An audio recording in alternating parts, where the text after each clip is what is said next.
What's going on, everyone? It's Justin here, and today I've got an unboxing of the iPhone 14 Pro in Space Black, also known as Matte Black. But also stay tuned because I have other unboxings on my channel for the deep purple iPhone 14 Pro Max, which is probably one of the most popular colors and new color for this year. But I'm also going to be bringing this phone over to Iceland and filming quite a few videos on the camera experience and really trying to put it to the test in both the photo and video aspect. So make sure you go ahead and subscribe to the channel, drop a like on this video, and leave a comment down below of what your favorite feature is, as well as what videos you would like to see me do or questions that you'd like me to answer of the brand new flagship iPhone 14 Pro lineup.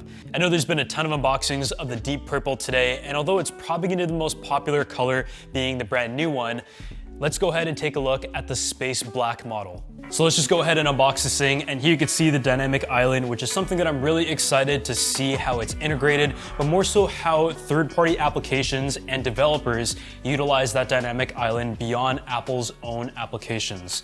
And let's just go ahead and peel the sticker on the bottom, and let's slide this phone open for the first time.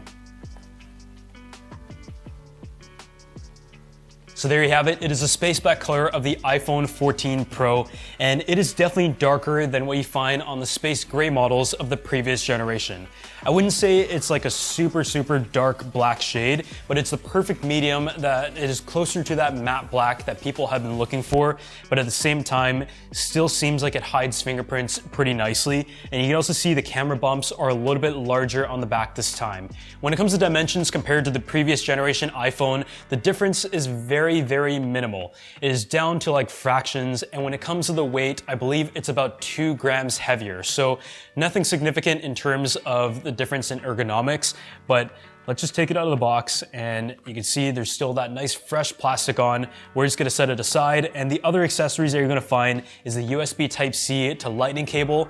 We're still waiting to see whether or not the future of iPhone is going to be USB Type-C or it's going to stick to Lightning, but for now it is sticking to the Lightning. And other than that, you also have designed by Apple in California with their SIM eject tray, and because I am based in Canada, we do have the physical SIM still, compared to the eSIM that you're going to find in the US hardware models. So in terms of unboxing experience, it is very familiar, but let's go ahead and talk about some of the differences in the size and the color compared to the iPhone 14 Pro Max in the deep purple, but also the shade of space black versus space gray compared to last year and the previous year's iPhone's dark neutral color. So now taking a look at the iPhone 13 Pro versus the 14 Pro in the space gray versus the space black, and you can see it is noticeably darker, especially in the glossy elements around the camera elements and also along the stainless steel band on the side. This is where it really stands out, and I think it looks incredible. I know the deep purple is the new color, and often that is going to be the most popular option, but because I'm a little bit boring, I've always liked to have just the black iPhone model. I feel like it hides the camera the best, and I typically go with the black case as well. So yeah, you can see in the glass elements, it is also a little bit darker, but it isn't quite as dark as the matte black aluminum that you find on the MacBook Air M2. So yeah, the other area that you're also going to notice the difference is the camera elements.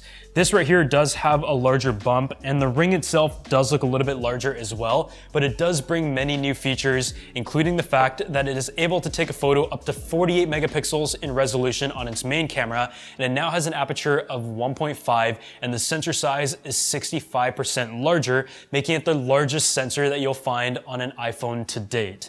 Beyond that, there is also a bit of a difference in terms of the focal lengths. You have the 24, the 48, which actually utilizes the main sensor and uses the 12 megapixel portion out of that 48 megapixel sensor to be able to capture in a full resolution 2x. And on top of that, there's the 3x camera, which in terms of hardware is the same as last year's iPhone 13 Pro. And the 0.5x camera also saw some improvements as well. But the other two cameras are both 12 megapixels in terms of resolution. But let's just go ahead and set this phone up for the first time and take a look at the new experience of the iPhone 14 Pro. Here we go. And the phone is just booting up and welcoming us for the first time. And Let's just go ahead and set up some of the basic settings and import everything from the previous generation. So before we move on, I want to give a huge thanks to the sponsor of this video, Incipio, and their brand new Aero Grip MagSafe cases for the brand new lineup of iPhone 14 and 14 Pro, as well as the iPhone 14 Pro Max, of course. Here I have it in a few different colors, including the navy blue, the black, and the purple that can go very well with the deep purple color. But what's great about this is that it provides great durability, a nice amount of grip through the revolutionary design and technology. Let's just go ahead and put the phone in the case, and you can see it clicks in very nicely. The approach that Incipio has taken is a case that provides a lot of durability with up to 16 feet of drop protection, but at the same time, it's a good everyday case that isn't too bulky. It features a revolutionary Aero Grip technology which provides a 2mm raise on the surface of the back of the smartphone, and the TPU construction paired with the ripple texture gives you great grip and more leverage when you're holding on your phone. Of course, with any protective case, having front protection is also very important, and you'll see that there's a pretty solid lip that goes around to protect that screen. You can use it with all of your MagSafe accessories, so if you're looking for a solid case that provides great protection while also coming in at a very slimline design, then I'll be dropping a link below if you want to check out the Aero Grip for MagSafe case for the iPhone 14 lineup, which you can find at Verizon. So now I've got the iPhone 14 Pro set up. I've transferred all my stuff over, so I'm gonna talk a bit about what I've done in this setup and some of the major features of Apple's new Pro smartphone. The only thing is, on the previous generation iPhone, I found that for the amount that I was using it, the battery didn't actually last the entire day. I would typically have to charge it in the late afternoon, so it'll be interesting to see how the battery life holds up because it is relatively similar to the previous year. And although the A16 Bionic chip as well as the co-processors really do focus on efficiency, this phone does have a brighter display that reaches a maximum of 2000 nits, which can contribute to a heavier battery drain, but at the same time, it is also able to have that adaptive display and always on display that is able to drop down to just 1 Hz. So that is gonna be something that I test out in the full review. But by having the always-on display, you can actually set your home screen and customize it in a way where you can change the different clock styles. You can also add widgets below, including weather, your calendar, or anything that you would like. And I found that to be quite fun. And you can also have multiple lock screens. And beyond that, when it comes to the settings, the first place that I went to is the camera, because that is some of the biggest areas of change in the Pro model of iPhone this year. Not only do you have a 65% larger sensor, but also a 48 megapixel sensor that gives you better low light performance through the quad pixel technology, but also allows you to take photos at 48 megapixel Pro RAW.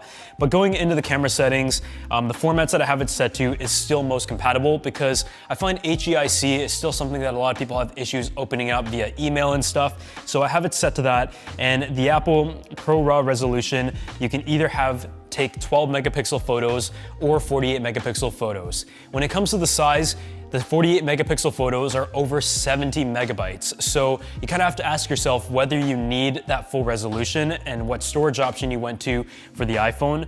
And beyond that, I also have ProRes disabled because unless you're recording like a film on your iPhone, I just don't really find the need for it because it does take up a ton of space.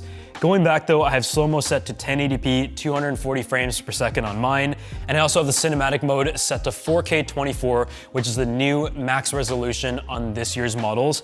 And another new feature that I also noticed in the record video function, which by the way I have set to 4K 24, is that you actually have the enhanced stabilization method when the video mode is just recording regular video and not in the action mode, and it crops in just a little bit more to give you that extra level of stabilization. So I'm gonna try that and see how it goes. So I do have that enabled for now. And by the way, the resolution of the action mode is 2.8K, which I think is pretty good because it does have to crop in quite a bit to really give you that gimbal effect on a smartphone. It's just the way it works. Going down, I also have HDR turned off because I edit in Final Cut. And for like the real videos and Instagram videos and all that kind of stuff, I just like find that having HDR off is just a lot easier. And when it comes to action mode, I do have the function of the lower light turned on, which means when it's in a darker scenario, it will reduce the stabilization to give you better low light performance when it comes to image quality. But because all my settings were transferred over, the only other place that I went to right away was to enable the battery percentage thanks to iOS 16. It's really nice to have that back, and you can see it's displayed within the actual battery icon. So yeah, that is how I have my iPhone 14 Pro set up for now. I'm gonna do a full review, and as always, if you guys have any questions, make sure you go ahead and let me know. But I'm really excited to specifically test out that main camera in Iceland and show you guys all the photos and videos that we captured in all the different modes on that trip, including action mode and cinematic mode. But as always, if you guys have any questions, drop them down below. Stay tuned for all the content, and I'll see you all in the next video.